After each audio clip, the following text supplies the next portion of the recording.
You are listening to 10,000 Swamp Leaders, leadership conversations that explore adapting and thriving in a complex world with Rick Torsett and guests.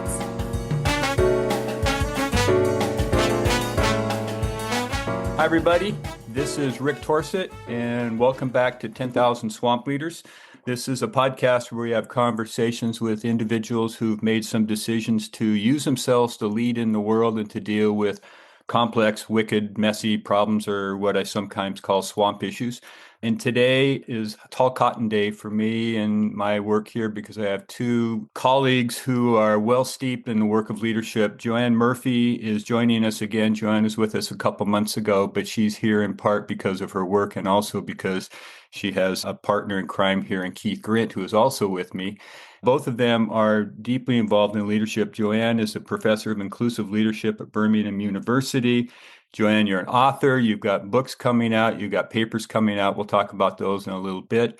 Keith is a professor emeritus at Warwick Business School. Keith has been practicing teaching leadership for a long, long time. Keith, I learned in my prep work that you also have a PhD in philosophy from Oxford, which I did not know, but we'll save that for another podcast conversation, perhaps.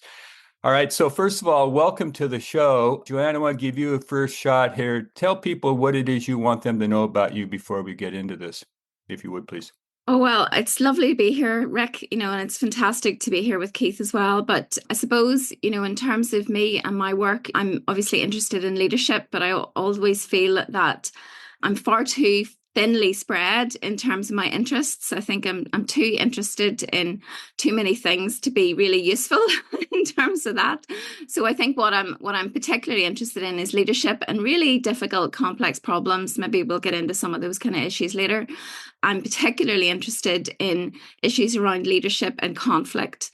And so I might have said this previously on your podcast, but whenever I talk about conflict, we kind of go to conferences or talk to academic colleagues, people say, oh, do you mean bullying, organizational conflict? And I say, no, I mean war. I mean people killing each other.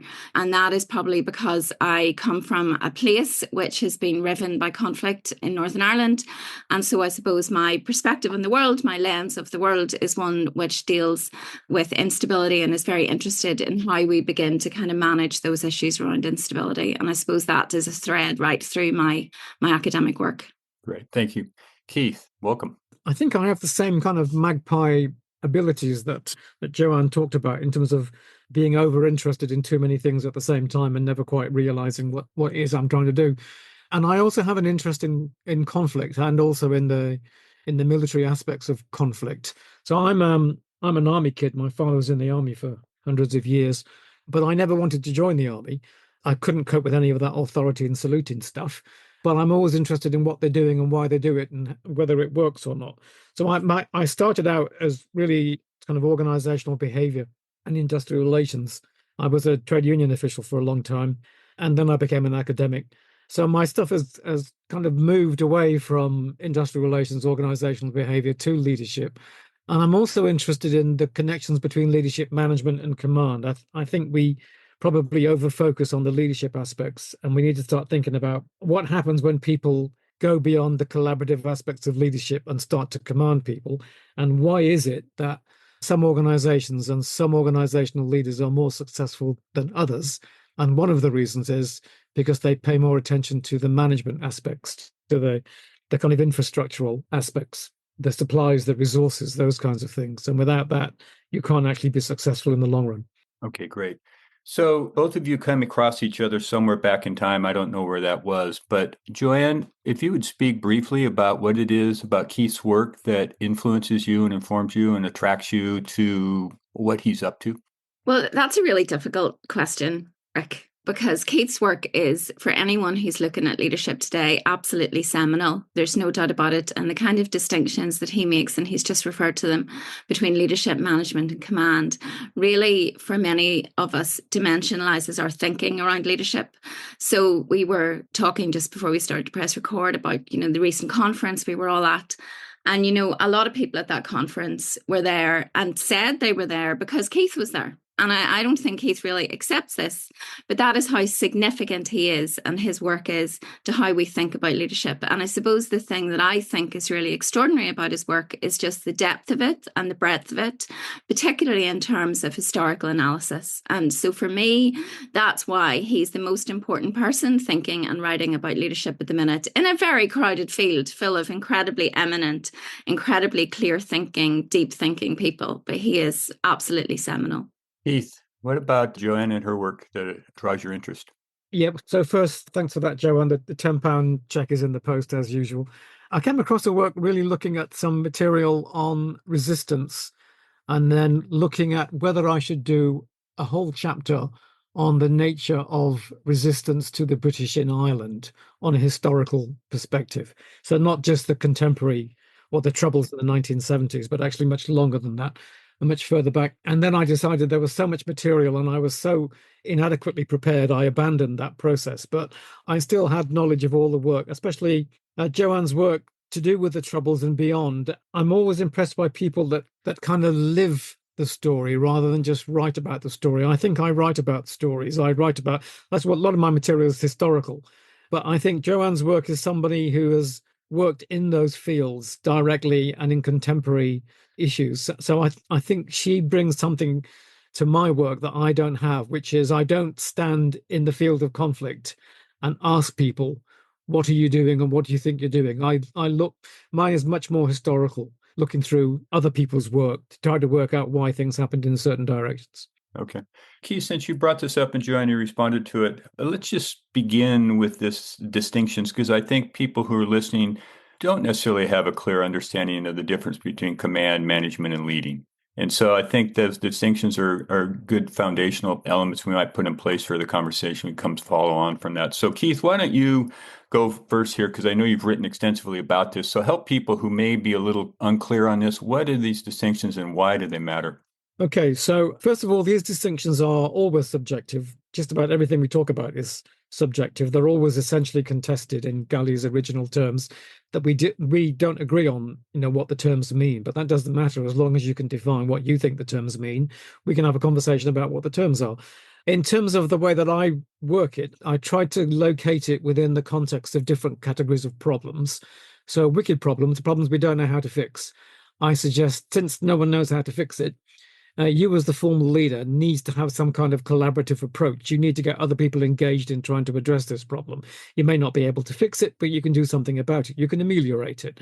So in that sense, leadership in the way that I'm defining it in this context is essentially about some kind of collaborative process where you get groups to address a particular specific problem that we're all facing. In contrast to that, we know how to fix tame problems.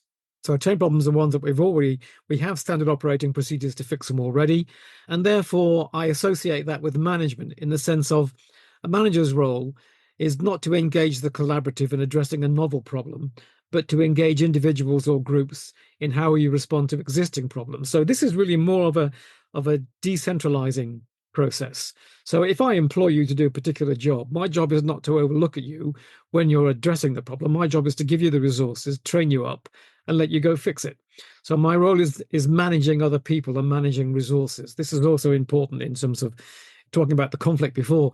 Management is a critical aspect of success of military organizations. If you don't have the resources, if you don't have the food and the ammunition, as we've seen, for example, in Ukraine, then you have a problem. And the third category of decision-making modes is what I'm calling command. And command I restrict to those kinds of critical incidents, the crises, where you're no longer interested in collaborative work, nor are you decentralizing control to somebody else who has better understanding and skills than you do. You are now taking individual decisions in a crisis, and you have to give people the answer. So if wicked problems basically require a good deal of questioning, then critical problems require a good deal of answering. You're not bothering about questions. I'm not asking you to worry about what a fire alarm means or what a fire means. I'm telling you to get out of the room because there's a fire. Management is about, so how do we address the fact that we keep getting fire alarms? And leadership is about, well, we don't know why we keep getting fire alarms. So can we have a conversation?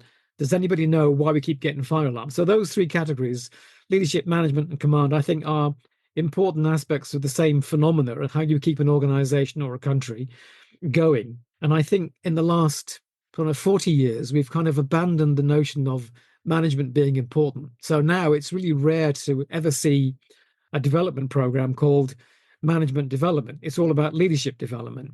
And when I first started doing this stuff hundreds of years ago, there were virtually no leadership development courses. There were just management courses.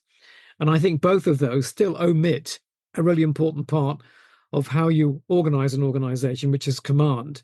Sometimes you just have to tell people what they are going to do, and that requires a coercive element. A lot of people don't like the notion of coercion. They don't think that you shouldn't have to coerce people, but trust me, sometimes you need to coerce people.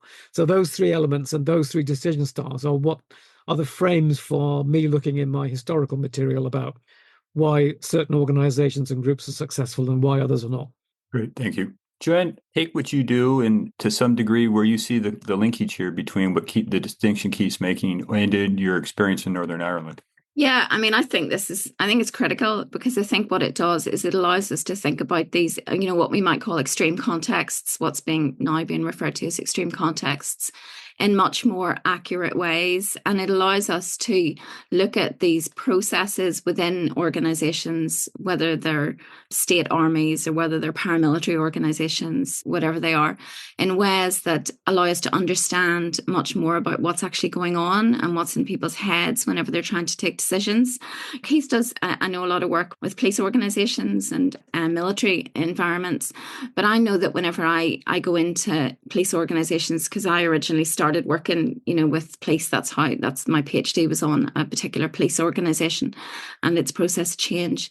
When I go in and I say to them, you say sometimes to really quite senior officers, and you say, well, do you understand the distinctions between leadership, management and command? They're just blown away by it. They just think, why did nobody ever tell us this before? And so there needs to be, I think it's incredibly important, because it allows people to really clarify their thinking, and it allows them to pause whenever they're in an environment and think, okay, what are we actually dealing with here? Are we actually dealing with a complex question that requires more questions and some leadership? Or is it about resources, and putting together some processes? Or is it actually a critical incident? And there is a tendency, and I know Keith's written about this a huge amount, but is there actually a point where people are drawn to command because it's quick and it's relatively straightforward, and it gives them a sense of power as well, because power is a big issue in this, whenever really they should be talking about leadership or management? And I think even making that distinction to people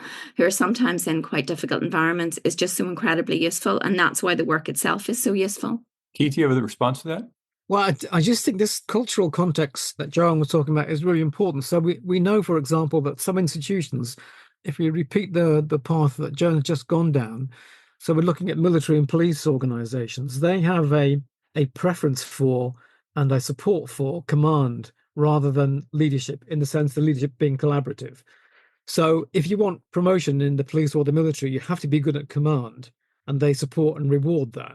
They also support and reward management to a certain extent, but what they don't support is leadership in the way that I'm framing leadership. So leadership in terms of a collaborative, of admitting you don't know the answer and asking people for help, is the last thing you want to do in most of those uniformed organizations, because they have a preference for the complete opposite. So bizarrely, what happens in those organizations is that they start by selecting and appointing and promoting people who are good at command. And then when they get to the senior ranks, you've appointed people who are good at command, but they're not very good at dealing with the questions that they are then supposed to face, which is the wicked problems that they don't know how to focus on or to resolve, because they're only good at command and telling people what to do. I think there's a kind of irony in the way that that uniformed organizations operate. And in some ways, it's the kind of opposite of some more egalitarian organizations that would reward people who are good at leadership, i.e. collaborative work, but punish people who are interested in command. And then again, when they get into a crisis, they have real trouble in making a decision, because everything they want to do requires some kind of consensus or collaborative work, rather than the situation actually requires you to make a decisive decision, then it needs to be now, and you need to coerce people. So I think if you take the extremes of both of these kinds of organizations, the more egalitarian and the less egalitarian, both of them operate well in their own tame areas, their own standard day-to-day areas. But when you get to the opposite of what they normally do, they have difficulty coping. Joanne, I might be forcing something here, so you can clean me up if I am, but the conversation the two of you are having here sort of sparks a little bit. From your perspective, since you just published a paper on liminality, to what extent, and liminality, and my understanding of your definition of it is living in between spaces here in some kind of transitional state. To what extent does liminality, the knowledge of I'm in a liminal space, help or hinder my capacity to develop the skills necessary to move among these management, command, and leadership functions, do you think? And how would you do that? How would you do that if you're doing it? No, that's actually it's a really interesting question, because you're pulling together some quite kind of diverse notions. I mean, I think to a large extent, leadership is always in a bit of a transitional space. If we think about leadership being about change, this kind of, often used definition of leadership being so focused on change. I think one of the interesting things about this is just, and again, it comes back to the same thing all the time where we're constantly saying to people about leadership and leadership development. There's just an element of self-awareness in that. What we try to do, and where Keith's work is so incredibly helpful, is we try to get people to say, right, okay, what are you actually doing here? What is actually happening here, as opposed to what you might think is happening, or what your instinctive response is, or what your default framing is in terms of the situation that's in front of you. And one of the things, and so that allows people to dimensionalize the differences between the types of environments they face, the type of problems they face, and then the approaches that they might want to take to it in terms of this leadership management command framework. Liminality is really, I think, fascinating because it deals with these in-between spaces and the uncertainty of these in-between spaces. And I suppose whenever I begin to think about liminality, what you see with people who are really able to manage the uncertainty and the chaos of liminality is an understanding about when different modes of approaches are required. And so I think that there is sometimes, without maybe the language associated with it, there is an understanding of what leadership is within those environments. So leaders at times who are successful within liminal spaces are very often pathfinders. So they are asking questions. They're asking very difficult questions, very unpopular questions. They're posing scenarios that people don't like to hear. They're very often giving quite negative kind of messages. And I think that's fascinating, and I think understanding more about how leaders themselves within liminal spaces are able to navigate that difficult terrain of uncertainty, and how they, maybe again, without the language of leadership management command, how they're able to integrate their thinking within that is very important. And I suppose, again, it allows us to say to people who are in transitional environments or who are in transitional processes, well, again, is this typology helpful for you? Because is it something that allows you to think more clearly about the challenges that you're facing? And I think it is. Keith, you have something there? Yeah, no, I think the liminality thing is really important in trying to understand why some people addressed the worst kinds of wiki problems and do it successfully. So two examples. First will be Martin Luther King, who doesn't come from a very poor black background. He comes from quite a wealthy, well-educated background. So he doesn't sit within the conventions of Black Americans in terms of not particularly educated at this particular point of time, but he's the opposite of this. So his position is kind of halfway between the notions of a black and a white world in terms of his educational facilities. He's unwilling to go down either of those paths. And I think you can say that the same with John Hume in the Northern Ireland context. He's sitting between the two most popular, most extreme political forms at the time in Northern Ireland. And that in-betweenness, that willingness not to engage with either of the sides in terms of a loyalty, I'm born this way, therefore I'm going to be loyal to this side. That willingness to do that is both very helpful and very isolating. I think this is something which comes out in quite a lot of work about what are the disadvantages of leadership. And I think one of them is the isolation which occurs. It really is lonely at the top, and it's even more lonely at the top if you're sitting in one of these liminal positions, because by definition, you don't have a big support network. You don't have a lot of friends because you're saying things, as Joanne's just said, things that people don't want to hear. And it's important that somebody does say these things. So the notion of liminality, I think, gives you a spatial and an intellectual freedom, which loyalty usually overturns. If you're loyal to a particular group, you don't have the ability to say, do you know what, I don't agree with a group. And that's a really dangerous position to have in a lot of places. So sometimes it's a choice to be liminal, and sometimes it just happens. You're born outside of the main arenas, and that gives you an area, that gives you a freedom, which most people don't have because they're almost always ushered into, this gang or this gang, rather than, actually, you're not in any of these gangs. Isn't it lonely? Yes, it is, but that gives me a freedom to think, which you don't have. Sure, I'm sure there's people listening to this right now who may be hearing the word liminality for the first time. And you've written about it, and you have a paper. We'll put a link in the show notes where they can find this. Would you give people a more specific definition and understanding of what liminality is? Yeah, so liminality is a very, very well-known concept in anthropology. So most people who talk about liminality are anthropologists, and liminal spaces are spaces which exist within the transition from one form to another. So if you were an anthropologist talking about liminality, you very often talk about rituals. So the sort of rituals that we all engage in. Marriage is a very kind of obvious example. So before the ceremony of marriage, you're not married. And then after the ceremony of marriage, you're married. But in the middle, what are you? You're going through this transition to being married. The same thing exists. We have all sorts of societal rituals around people coming of age. That's kind of a strange notion when you think about it. But the idea that when people become 18 or 21, that these are particular periods of change. And very often we mark those periods of change with parties or ceremonies in some way. And they're very, very significant in terms of how we create our societies and how we come together. So they're really kind of interesting transitions. And so liminal spaces are the spaces in the middle of the transition where you're not one thing and you're not another thing. So it's about change, but it's about what happens in that process and where people are able to guide themselves or sometimes be guided by dynamics within that liminal space through the process of change. And I suppose if you really get into the literature, what you see are this notion of these almost metaphorical beings within liminal spaces. Sometimes you have guides, who take you through the change.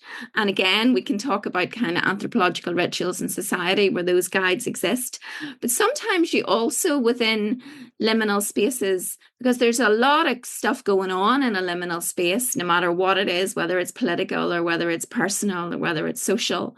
There's a lot of stuff happening. And sometimes those dynamics are not positive dynamics. Sometimes they're chaotic, negative dynamics, because undoubtedly there are dynamics within liminal spaces, what we call sort of schismogenic dynamics, which are themselves negative and which kind of like the chaos. They kind of like the disruption. They kind of like the negativity. They like the insecurity that liminality brings. And so particularly within political spaces, we have to be very cautious of those negative dynamics. And so that, liminality is a huge area of kind of thought. I don't think we deal with it very much. I don't think we deal with it nearly as much as we should within leadership or management for that matter. But it's a big thing within some other disciplines. And I think we can learn a lot from it. You both mentioned two historic figures, John Hume and Martin Luther King. I suppose we could throw Nelson Mandela into this conversation as well as people who had little authority, at least at certain points in their process, and yet still found a way to keep things moving. So from your perspective, what's the craft of this that people might think about beginning to integrate into their work and their lives that might help them build a little liminal muscle, if you would? A good question. So I suppose understanding that you're actually in a transition, recognizing it. We have ceremonies and liminal kind of environments for reasons to mark these kind of processes. But I think sometimes people engage in transitions in ways that aren't very reflective. So reflecting on the reality of what transition means, reflecting on the reality of those dynamics, reflecting on the need for certainly groups of people to have pathfinders within liminal or transitional environments, for those paths to be illuminated in ways that are sometimes very uncomfortable, but are necessary.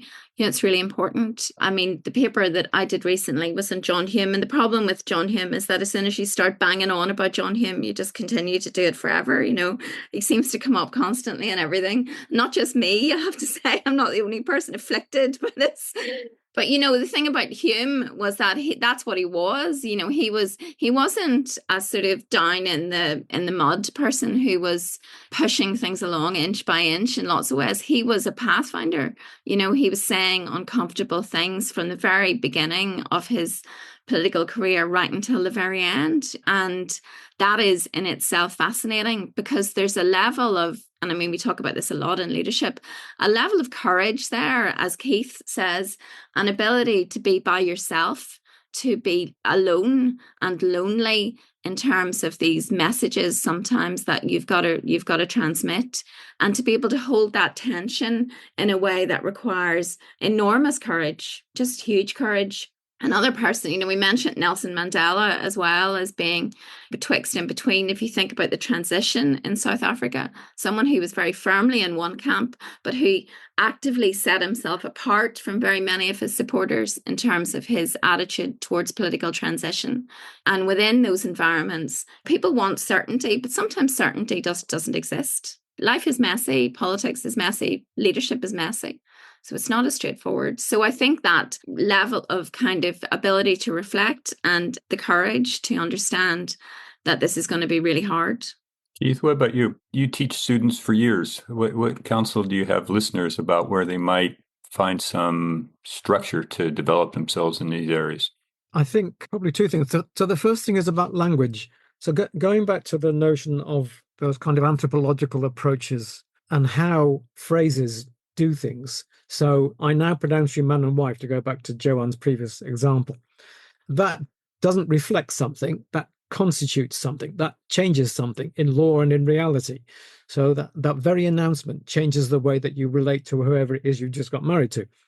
And the same thing holds for a lot of what we regard as leadership, that language is not a reflection of the world, it actually constitutes the world in really important ways. And I think we're too lax in how we describe things, but I think we're describing the world rather than constituting the world. And that comes through in all kinds of ways. So, for example, people say things like, oh, the sun is going down, but the sun doesn't go down. The earth is moving. The sun is not moving. So then you have to think about, so why do we misunderstand and misrepresent the way that the earth is revolving? And I think most of the evidence suggests that the way we speak about the world comes before our understanding of the world. So people talked about the sun going down before we realize actually the sun isn't going down, we are going in a different direction. So what happens is our language constitutes the world in particular kind of ways. And you can see that in other kind of things. So I used to have a boss in the post office where I worked for a long time, and he'd always say things like, to Keith, if you screw up, come and tell me about it. My door's always open. And I'm thinking, yeah, your door is always open because it's full of dead people who came to tell you something that they just got wrong. So one of the things to think about is, why don't people believe the phrase, come and tell me when you screw up? And the answer is because I don't trust you when you say, come and tell me when you screw up. What I want you to do is to say to me, to articulate, to constitute a different reality by saying, and Keith, this is where I screwed up last week. I did this, it went wrong, it didn't cost us very much, nobody died because of what I said, but I made a mistake. And if you do the same kind of thing, I want you to come and tell me. So now I can begin to trust this person because they've exposed their weaknesses to me. And that kind of reflects the whole notion that leadership is really about a relational issue. It's not, I mean, if you don't have any followers, then you're not a leader anyway. So by definition, leadership is relational. So that then runs into a secondary aspect about what kinds of things do people worry about. So the first thing is about language. The second thing is about how we talk about, how we use language to think about time. So normally, our understanding of time is, again, this kind of descriptive phenomena, but it's not descriptive. It actually constitutes time in a different kind of way. So, for example, there's quite a lot of research on, why is it that victims of domestic abuse, primarily women, 95% are women, why don't they report things to the police to get something sorted out?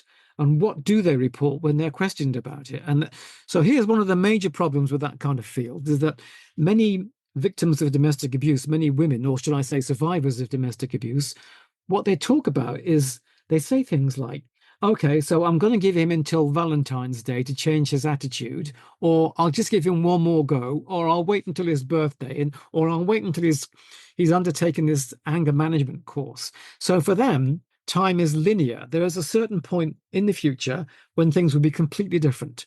And that almost never happens because time is actually circular in this phenomena. He will do it again.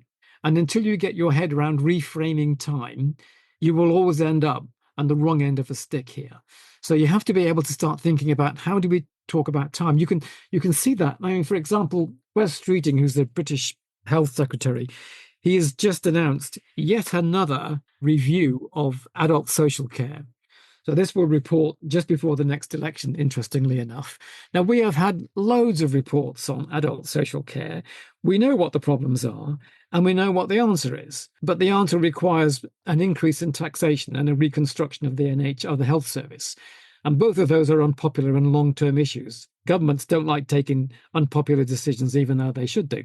So here we have another example of an assumption of time being linear.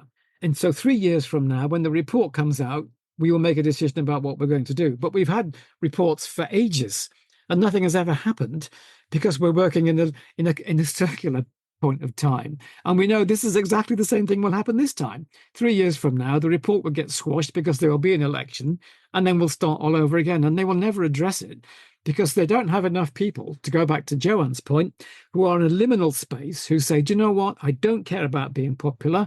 I'm not joining your loyalty brigade. There are some really important questions that need to be asked and things need to be done. And therefore, this is what we are going to do. And that requires you to think about, is this the end of my political career? Probably yes. But is it an important question? Yes, it is. It's important for someone to do this. This, by the way, this is a completely separate issue about whether our temporal understanding of politics is part of the problem. So because we allow people to re-enter Parliament over and over again, they are constantly looking for popularity. If you said to people, you can be a member of Parliament, but only for one term, then your popularity doesn't matter. So now that gives you the liminal space to be able to say, and because it doesn't matter, what I'm about to say is very unpopular, and you might hate me, but looking back 30 years from now, you will realize that I was right. So I think the way that we talk about, the way that we use language and the way that we construct time are really important and actually really quite simple changes in our everyday lives. If we just thought and reflected more about what we are about to say and how we configure time, I think we could change quite a lot of things. Joanne, does that provoke something for you? Well, you see, this is why Keith is fantastic, because this is why I'm sitting here with my pen writing it all down. I mean, yeah, exactly. That's exactly the issue. So because our understanding of what is required is incredibly difficult, and because a lot of the time leaders don't want to be unpopular, they don't want to say things that people don't want to hear, they're trapped. They're trapped in these really difficult cycles of a lack of any ability to change or to change what's around them. And it is immensely frustrating. The Wes Streeting thing is a brilliant example because, as Keith says, we know exactly where we're going to be in 3 years' time, that this is a circular debate. It's not going to change. We already know what the answer is. We already know what the problem is, but we know that it's going to be so politically unpalatable to people that the political system, as it is constructed at the minute, simply pushes it aside as being too hard. In the same way that climate change is pushed aside as being too hard to deal with, and all sorts of other issues are pushed aside. That creates environments which were already intractable problems become even more intractable over periods of time because the roots of those problems get deeper and deeper and deeper, and the solution to them becomes harder. So I was listening to something the other day, or saw something on, I don't know, social media or something that said, someone said, well, I got a piece of advice from my grandfather, which was that if you get on the wrong train, get off as quickly as you can because it'll cost you less to get on the right one. And he wasn't talking about trains. And I think that's true. If you understand that you're on the wrong track, you got to get off it, and you got to get off it really quickly, because the longer you stay on it, the more difficult it's going to get. And that's where we are with a lot of these really difficult problems. But the courage required to get off that train is immense. And the system at the minute is not constructed in a way that encourages courage. It encourages the opposite. I want to toss something in here and ask you after that, another question here too. So part of what I hear you say is, and you both are provoking for me a reminder that the point of view, I think that Heifetz says that leading is a choice and an activity can come from anybody, anywhere, anytime in the system. So if that's true, plausible, I think it's true. Part of it is agency and having the opportunity or the courage to actually raise your hand and do something. And I'm thinking of it in the specific context of the country that I live in, although I'm not there now. In 2 weeks' time, as of today, we will have a change in administration. And there's all sorts of, as you well know, all sorts of stuff going on about what's going to happen, what's it going to look like, et cetera, et cetera. And it will be what it is from a political standpoint for a little while. But there's a whole lot of people who are out there who are trying to figure out what can I actually do now? It looks like I need to get off the bench and into the game and do something in my community to try and provide help. When I was thinking of doing this, I thought, well, surely Joanne and Keith will know what's going on and have some ideas about how to sort it. So I'm going to toss this ball to you as an observer of, and it's not just the U.S. We know there's a lot of stuff going on in other, quote, democracies that are drifting in this direction. So when you read this world and you know what you know about what it takes to lead and manage and command, how can you provide hope and ideas for people about how they use themselves in this state that we're now in? It's very unusual. So, Keith, what do you think? So two things. The first thing is I'm a fan of Camus' work, Albert Camus, especially his work on Sisyphus. So Sisyphus is the guy that's condemned to push a rock up a hill forever. In his work on Sisyphus, Camus at one point says, we must imagine Sisyphus smiling, which is kind of bizarre thing to think about when this guy who's permanently condemned to do this completely mundane but horrible task should be smiling. And the reason he's smiling is because he doesn't want the gods to have any pleasure in him being destroyed or being undermined.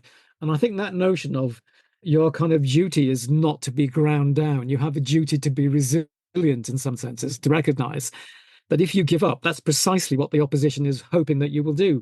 The whole point of this is to undermine any kind of formal opposition or informal opposition. The whole point of the system of populism is to make it more difficult for people to oppose. And that in itself should be a reason to think, well, I'm not going to give them the pleasure, the benefit of me giving up. So you have a duty in some philosophical sense to keep going. The other bit of that is to think about, so I just did some work on resistance in the Second World War in the Netherlands and also in France, although the French bit wasn't published.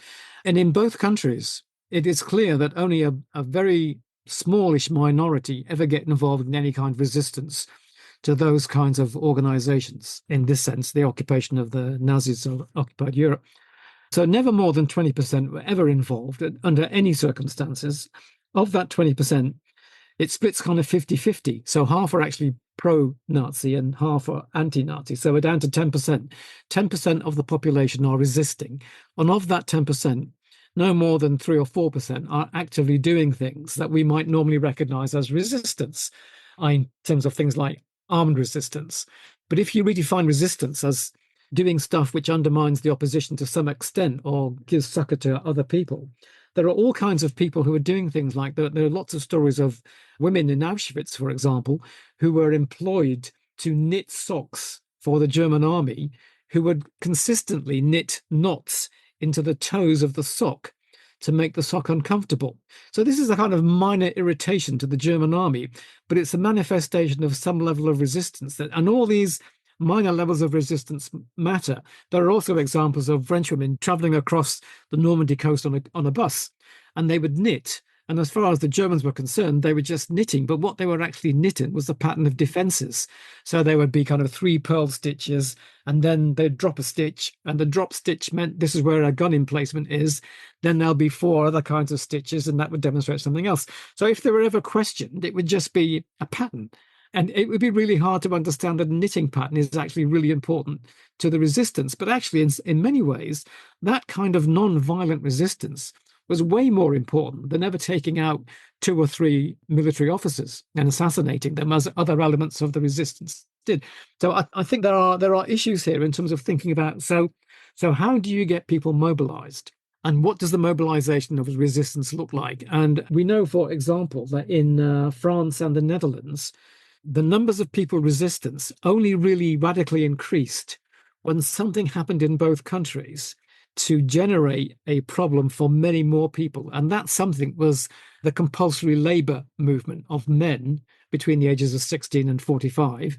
They were shipped in very huge numbers from the Netherlands and France to work in German industry. And at that point, when so many people are directly affected by this, does the resistance start to become significant? So until that point, it's just a very small minority of people who have a philosophical or a political opinion which generates a response of resistance. But when this compulsory labor movement starts, then you get a massive increase in numbers of people who are in the resistance. So there's something about, well, two things. One is you only ever expect a minority of people to get involved in any kind of resistance to any kind of authoritarian rule. Secondly, what that resistance is manifesting can be all kinds of things. You don't need to be on a street with a banner. You don't need to be engaged in any kind of violent activity. There are all kinds of ways to manifest that resistance and to encourage other people to resist. And I think the third thing is to look out for those kinds of trigger points where the authorities will do something that will allow you to articulate, and this goes back to the language issue, to articulate a way of understanding. The only way to now resolve this issue is for you to join the resistance. So what I think a lot of resistance leaders do is they kind of channel all these diverse and heterogeneous complaints about reality and channel them into a particular strategic vision, which says the only way out of this problem is to join this particular movement. So I think there are things that you can do, and they don't all need to be headline taking, but I think that the alternative would be for everybody to give up. And that is naturally what all authoritarians want. They want the population to give up so that they will comply and it won't cost anything. Joanne? Yeah, I mean, I think that's a really good analysis, actually, in terms of where things possibly are at the minute in relation not just to the United States, but in relation to lots of other issues and things that so many of us struggle with. When we first had a conversation, Rick, about this conversation, we were right just at the wake of the US elections. And I think many of us were just a bit despairing, in a way that Keith says not to be, about the state of things.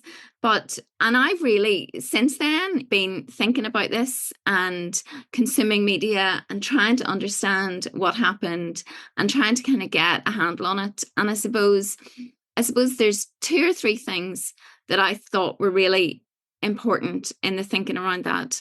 I think the first is that, and I say this as someone who's very interested in politics and who thought my political judgment was better than it was. So I think that we are very, very reluctant as human beings to accept messages that we don't want to hear, which relates to the conversation we've just had and the difficulty about sending and receiving unpopular information.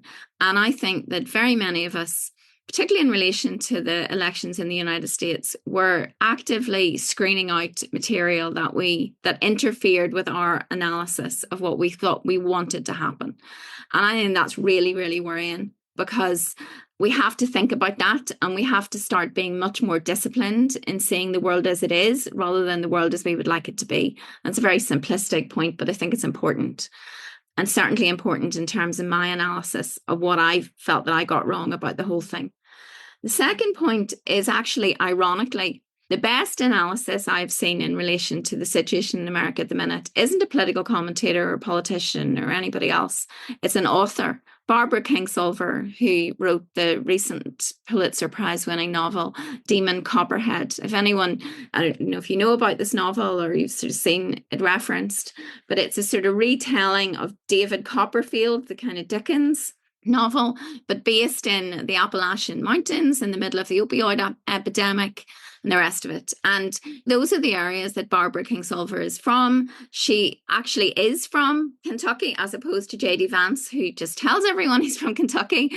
And her analysis was fascinating, because she kind of said, there are more rural voters in America than urban voters, and these people are treated like absolute rubbish. They are ignored, they are looked down upon, They are angry, they're furious in terms of what's happening. They are in chaos in a lot of those communities, and they need to be understood much better.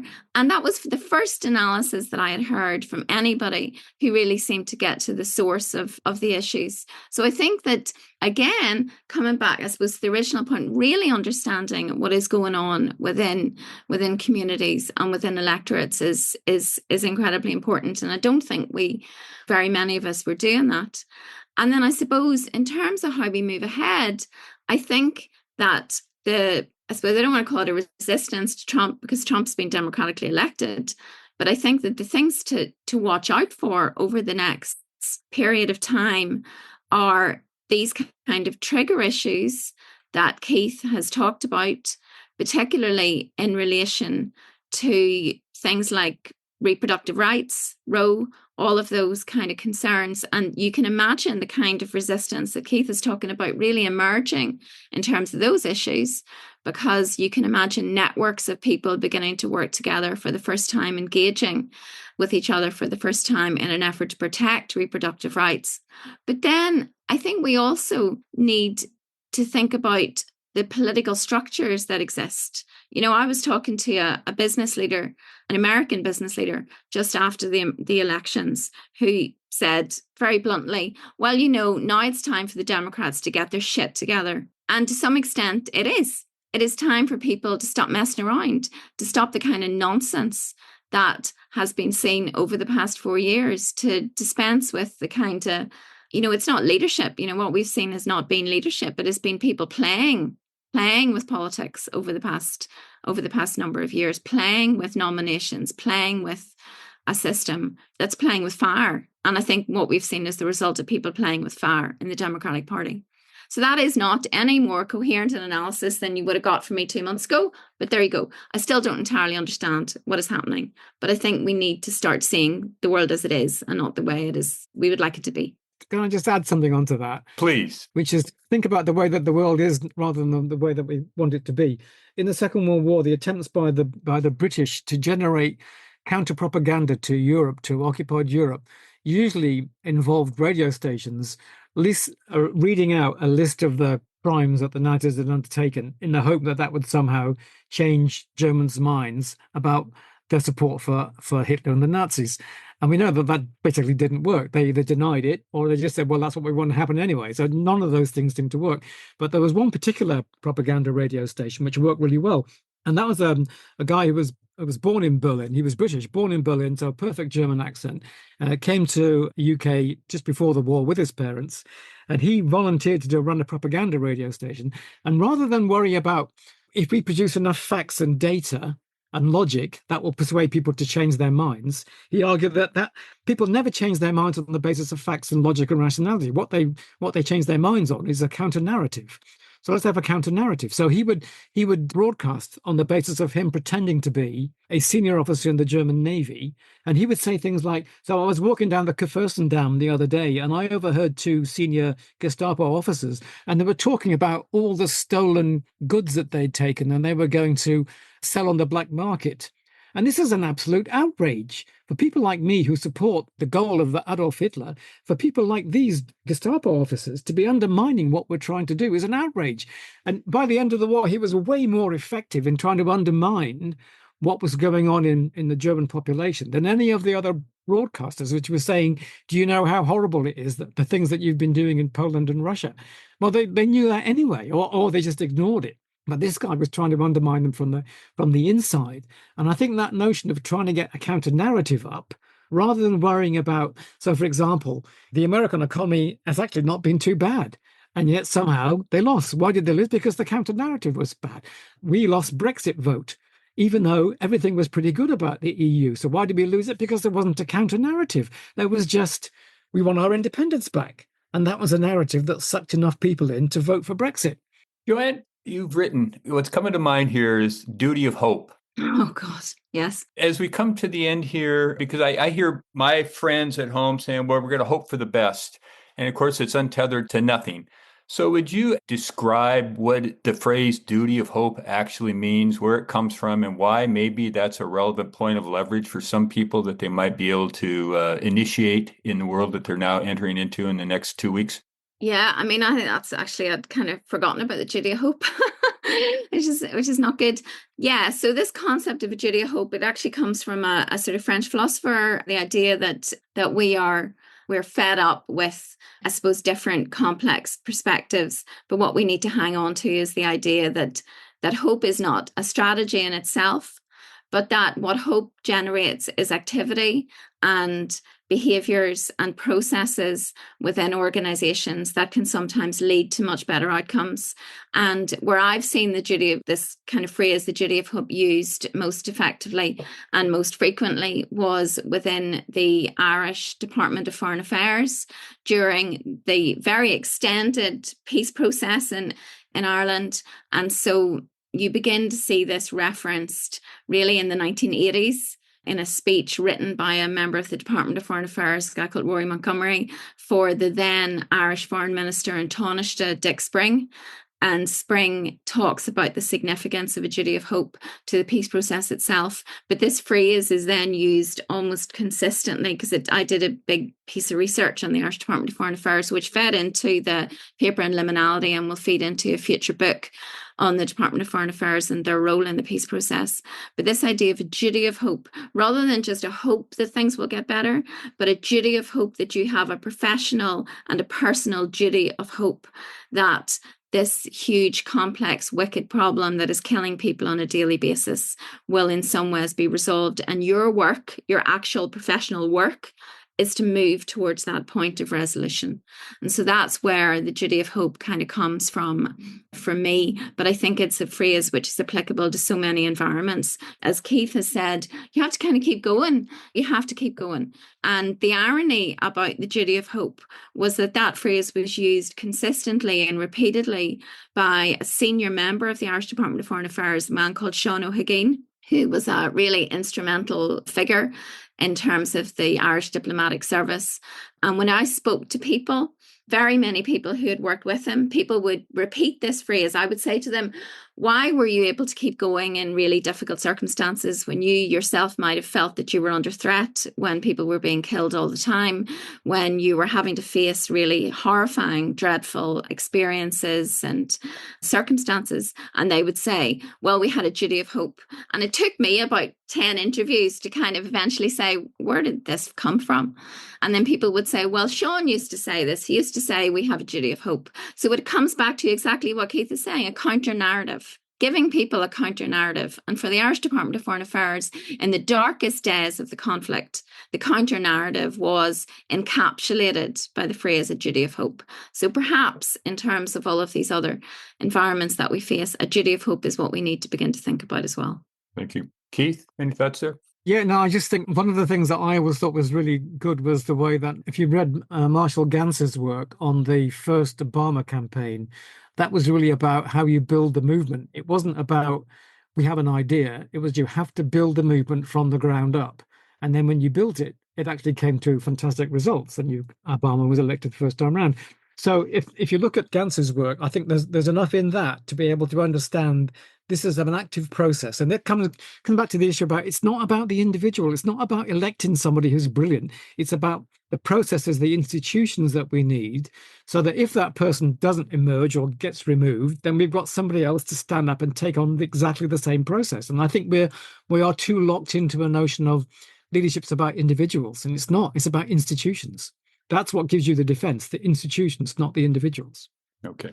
So we're at the end here almost. So I want to give you each a chance to say whatever you want to be complete, either what's ahead for you in 2025 or whatever it is that you feel you didn't say here that you want to get in before we bring this to a close. So Joanne, you want to go first? Well, goodness, this is for me the first working day back for the new year. So there's big to-do list in terms of what's happening. I suppose over the next year, I'll be really interested to see what happens geopolitically. I think we're in a much more uncertain world than we've been in for a very long time. And I think that is something for us all to be concerned about and to keep a very close eye on. At a more kind of personal level, I'm kind of going back to something I worked on a long time ago, which is policing. So I've just signed a book contract with a colleague in America to do a piece of work on policing in Ireland, which I'm very excited about. So I'm going to be focusing on that and hopefully, looking more at liminality and looking at the challenges that we face in organizations and more societally. Great. Thank you. Keith, what's ahead for you? I'm just starting on a book on followership. I'm not quite sure where that's going to take me. And I think it's a manifestation of a problem that has been around forever. So just as we over-focus on leadership, not management and command, we also over-focus on leadership, not followership. So I'm trying to look at it from the other end of the perspective to think about, why do followers follow people that are, to me, self-evidently not fit for duty? And yet we are corrupted by those kinds of narcissistic, charismatic people. So there's something deeply embedded in most of us, which means we want to be led by people that look like they know what they're talking about, even if they don't know what they're talking about. Why are we seduced by these kinds of people rather than people that come up and say, what we're facing is a terrible mess. I don't have an answer, but I'd like your help to help me and us get through some processes to think about how we might ameliorate this problem in the long run. Great. Keith.grint, Joanne Murphy, thank you very much for getting 2025 off to a pleasant start, at least for me. It's been a pleasure to have this conversation with you all. Thank you very much. Thank you. Thank you for listening to 10,000 Swamp Leaders with Rick Torsett. Please take this moment and hit subscribe to follow more Leadership Swamp conversations.